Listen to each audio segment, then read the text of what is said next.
Hello, Stan Phelps. Welcome to the Doing CX Right show. Yeah, thanks for having me, Stacy. We have known each other a really long time, and life just keeps us coming back at different stages of our life. And I have to say, I feel really lucky. Thanks. Thanks. Good to reconnect. Yes. So I, of course, know who you are and how magnificent you are, but tell the audience a little bit about yourself professionally. Who are you? What do you do? Yeah, Stan Phelps. I'm a certified speaking professional. I've written an entire series of books called the Goldfish Series, which is all about this idea of creating a DX. And I really spent a lot of time looking at brand strategy, customer experience, and employee engagement. Yeah, and I write and do keynotes and workshops for a living. Why? What's your why behind this whole DX experience management? We're going to dive into DX, so we won't go there yet, but what's your passion? Why? Yeah, it's a great question. So I spent over 20 years, over 2 decades working in traditional marketing. And I started out on the agency side in sports with a group called IMG. And then I spent time on the brand side, about a decade with Adidas and the PGA of America. And then I went back to the agency side where I worked with a number of brands. And I worked specifically in experiential marketing. So this idea of creating an experience for customers, a brand experience. And what I realized back in 2006, 2007, that marketing was rapidly changing, Stacy. It used to be that it was a one-way conversation, kind of a tell and sell. And I realized that the through social and through the web that today's customer has much more access to information. They have much more impact on the overall experience. And so it led me to really think about what I was doing was not what I thought should be happening going forward. And I had this kind of moment of truth in New York City where I realized this idea that I think the greatest myth we have is the idea of simply just meeting the expectations of a customer we serve. And so that started me on a quest of starting to look for companies that purposefully put an emphasis on the experience and did little things to differentiate their brand and promote word of mouth. And that quest led me to the first book, which is Purple Goldfish in the series. Hmm. What's one thing that many people might not know about you, personally or professionally? So I've written 17 books now in this series, but the one book, it's not a goldfish book. It's the only book I have that's not a goldfish book. It's called Bar Tricks, Bad Jokes, and Even Worse Stories. And so yeah, so I absolutely love. A bar trick is not like a magic trick. You know, a bar trick is something that you do amongst friends, and you always show how the trick is done. And I'm a fan of storytelling and jokes. So that was just a fun little passion project. Awesome. What a great answer. So let's dive into, first of all, because it's doing CX right. What does CX, what does customer experience mean to you now? Because I know it's changed over time. So where are you today in your mindset of what it means? So I everyone has their own definition of CX. I was fortunate enough back in 2014 to create a course for the ANA around customer experience design, and I did it with a guy named Mike Wittenstein, and Mike shared something with me that is stood with me to the day.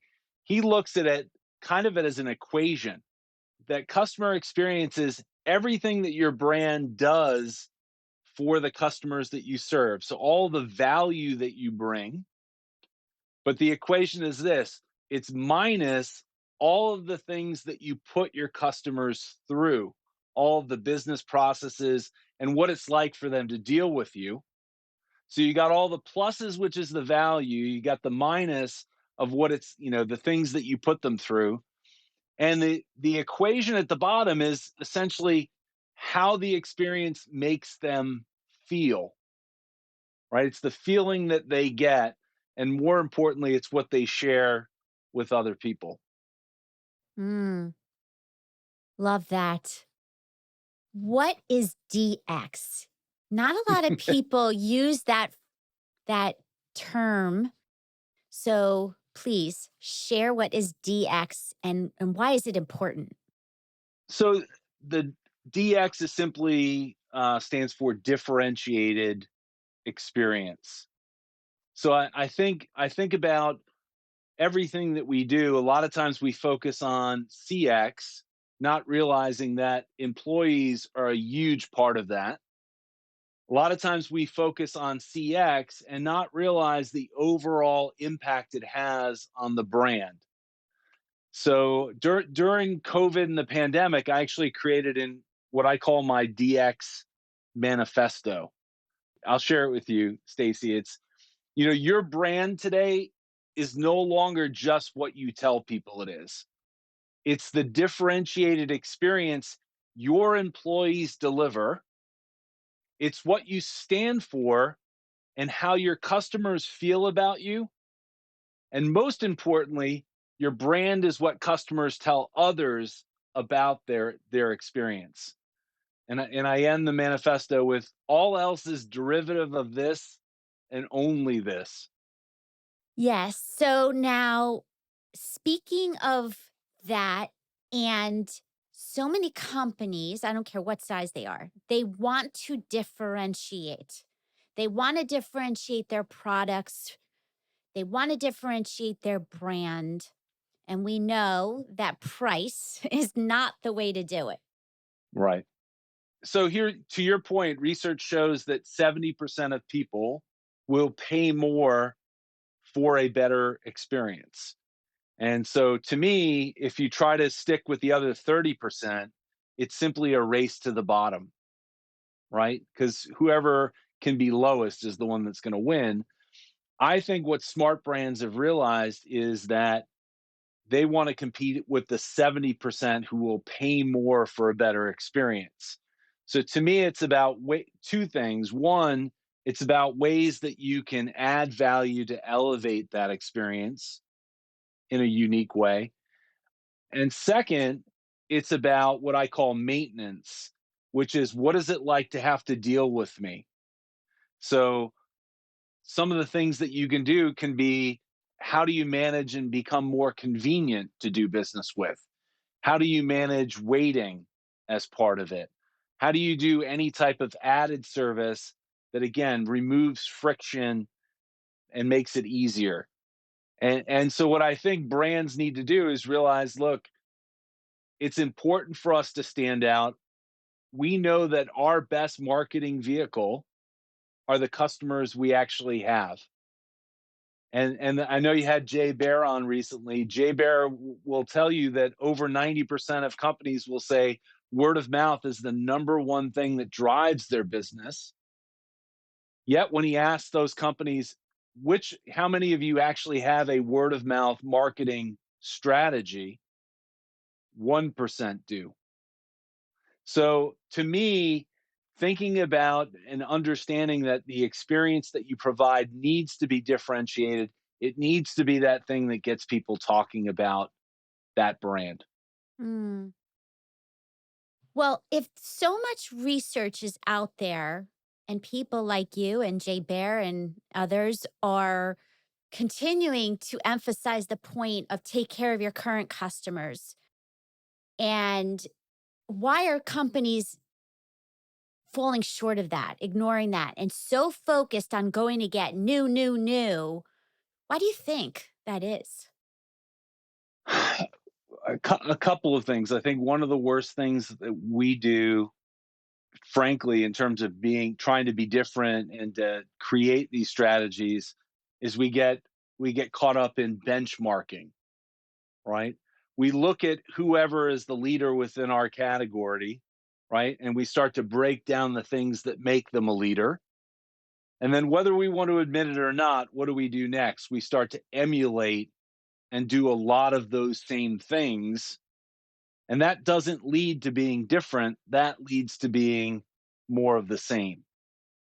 So I think what the challenge is that it's not a matter of either or.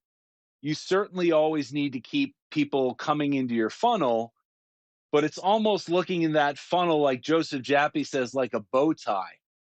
So you have the top part of the funnel, but what are you doing with those customers once they become part of your brand? And what I think the great brands do is that they exude both high warmth, so their customers understand why they do what they do, but two, they're also very good on the competence part of the equation. They're reliable, they say what they're going to do, they're easy to do business with. And it's not much harder than that. Get the basics right. Well, talking about that, I want to bring up one controversial topic, which is about keeping your employees engaged. Some are proponents of tying your customer satisfaction metrics to linking to pay, to bonus, and others are very against it. What is your perspective on motivation and this topic? Yes, I've written an entire book on this, which is called The Green Goldfish. And that was the second book in the series. So the first one was all about the customer. I'm a marketing guy. I thought the sun rose and set on the customer, right? But what I realized from studying over 1,000 companies that did signature little things to differentiate their experience is that the ones that truly got it, that did multiple things, Stacy, actually put more emphasis on their employees than they did on their customers. And it's not a hard concept to understand. If you don't have engaged, bought in employees, you're never going to be able to deliver that great experience. So one of the reasons I call it green goldfish is, to me, it's about going beyond dollars. And what studies have shown is that money is not a long-term motivator for getting people to change their behavior. And so I studied again another 1,000 companies that do signature little things beyond compensation to reinforce their culture and drive engagement. And so for me, I do think it's important to measure it, but I don't think necessarily that compensation is the right way to reinforce it. How about you? Where do you fall on that? I've been on both sides of the fence where I've been in an organization where I was the only one with CX metrics tied to my performance and pay, and everyone around me did not, in one scenario, in one job. And one of the problems with that was that when I brought important customer insights to those people, they didn't make it a priority. And that shouldn't be the case. It shouldn't take money. But once the next year that everybody shared the same metrics as I did as the CX leader, behaviors changed. So I Mm, don't like that answer. I don't like that's what happened, but I saw 1 year with and 1 year without. And we need to get to a place where it goes further than that because it's the right right. thing to do. Yeah, I was going to say one of the things I think individual, not so good. Tying metrics to the organization as a whole, I am in favor of that. But I think sometimes when you get it down to the individual, you start to throw in gaming into the mix, and people start to game the metric, and that's really not why you're measuring it. To me, there should be a higher purpose behind it. Yes, and organizations need to make sure that all of the goals are aligned. In other words, this is the worst experience. I'll put myself in the customer's shoes when you buy online and then you want to return something at a store and they say, sorry, you have to return that to the online group. We can't take it back. And I'm like, you're one company. But so what happens is that they don't share the same metrics, and therefore everybody is working in silos, and even their own customer experience metrics don't match. That's a recipe for disaster. We could probably spend the whole time just on this topic, but but it is controversial. It is. Yeah. So I want to go into more about leadership, because forget the numbers. If you don't have the right leaders in place, no one's going to meet any goal, individual or a team. Now, Colin Powell just passed, and a big leader model. What's your perspective? What can we learn about leadership from such an icon? Oh God, I think there's so much we could learn from him. In fact, I wrote an entire thing, kind of five big takeaways that I just admiring him from a distance and looking at some of the quotes that he shared. One of the things that I think the biggest influence from him is that he said no battle plan ever survives first contact on the battlefield, right? You can have the best strategy, right? But it's once you start to put it in place, you have to have the ability and flexibility to adjust that plan. So that's one big takeaway. I also appreciated, you know, the humility he had to admit that he acted on bad information and didn't do exactly the right thing, and the humility he had to be able to admit that, not make excuses for it, is something rare. I think rare we don't see from leaders. How about you as you look back on his career and life?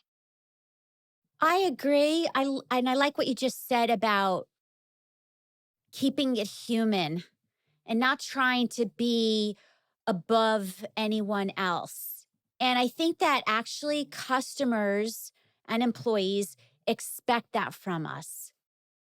Because if we try to look perfect and not be transparent, people see through it. So Right, there's an advantage to keeping it human and owning it and being real. And I was at a Qualtrics big event a couple years ago, and I remember Obama was speaking, and this was not about politics. This is not about who you like and who you don't like. It's about, right, he said he always surrounded himself around people that were smarter than him.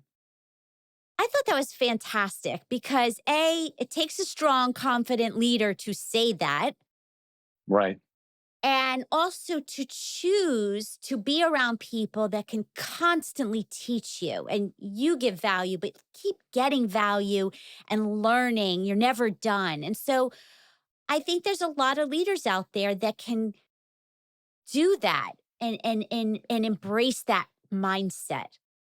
right. Yeah, I love that you talked about this idea of being authentic. The my most recent book is an update to Pink Goldfish. So it's Pink Goldfish 2.0. And the whole concept is the idea that our flaws and our imperfections are actually the things that make us interesting and awesome, or as we say, flawsome. And so flawsome is the acronym for, it used to be 7 ways, but we added the E, and specifically the E is what we call exposing.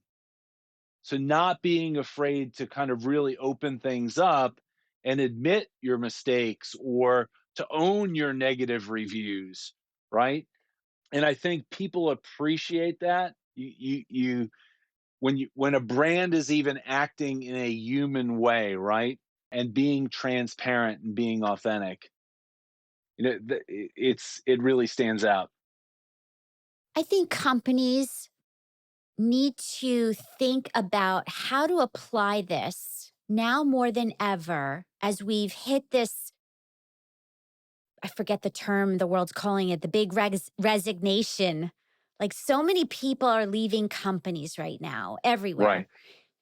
And now leaders get a chance to really walk the talk and self reflect and figure out why and do exit interviews and close the loop with it more than ever than before. And I don't know that it's happening everywhere, but that is a huge opportunity. Yeah, my friend Marcy was talking about this the other day, Marcy Rader, and there's a great term for it. It's called outboarding. We spend a lot of time thinking about how do we get new people and onboard them into the organization. Wow. We should also be thinking about outboarding.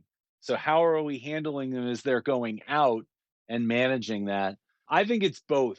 I think you're going to get a certain amount of turnover. I don't care how great you are as an organization right now. It's going to force everyone to kind of raise their game.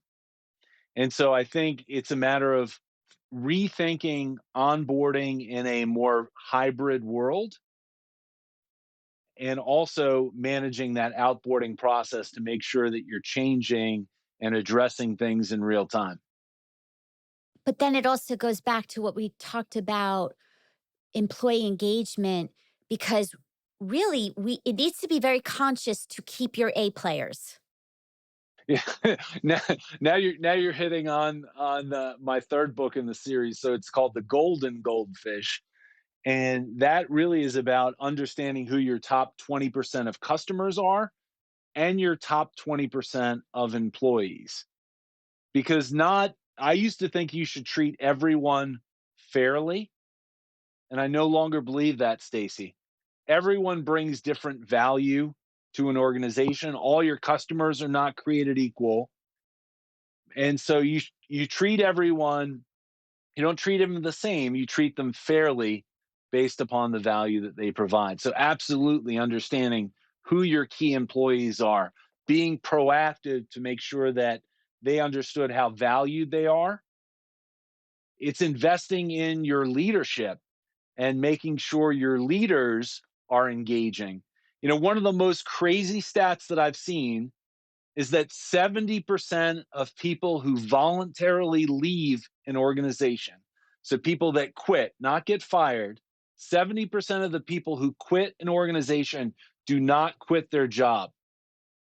They quit their boss. That's a huge number.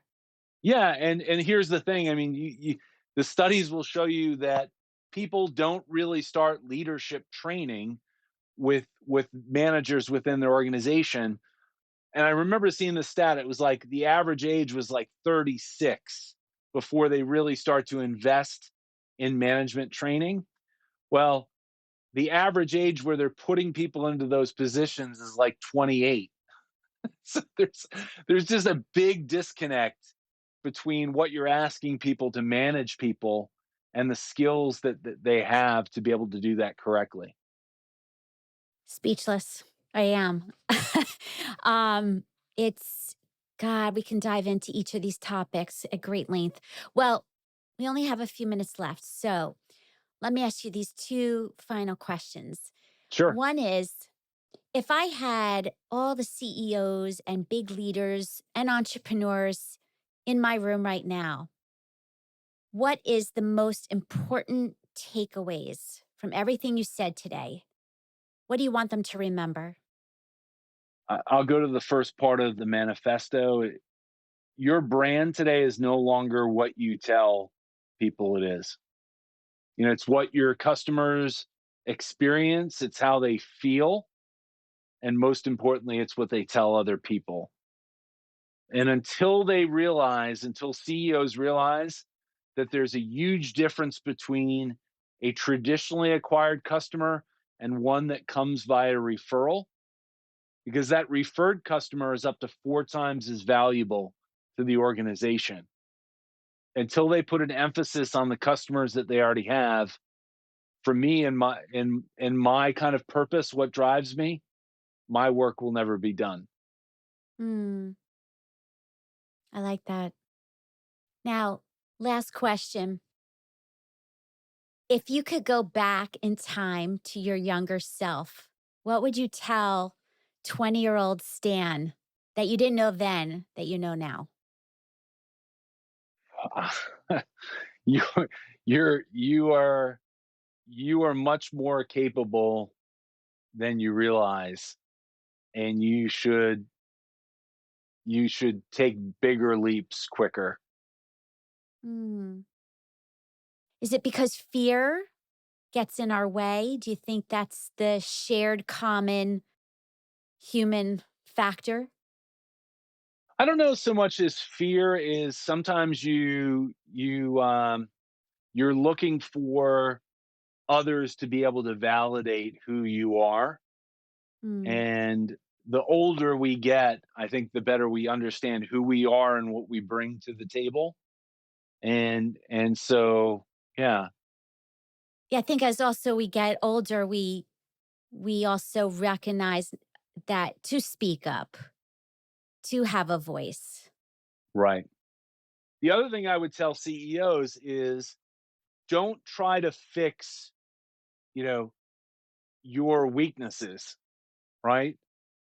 Everyone tries to do the same thing. They try to play to the same strengths. They try to correct the weaknesses they have. Behind every weakness is a corresponding strength. So instead of this is personal as well as brand, instead of trying to change who we are, right, and try to hide those things, what my co-author Dave and I try to tell people is those may be the things that truly make you special.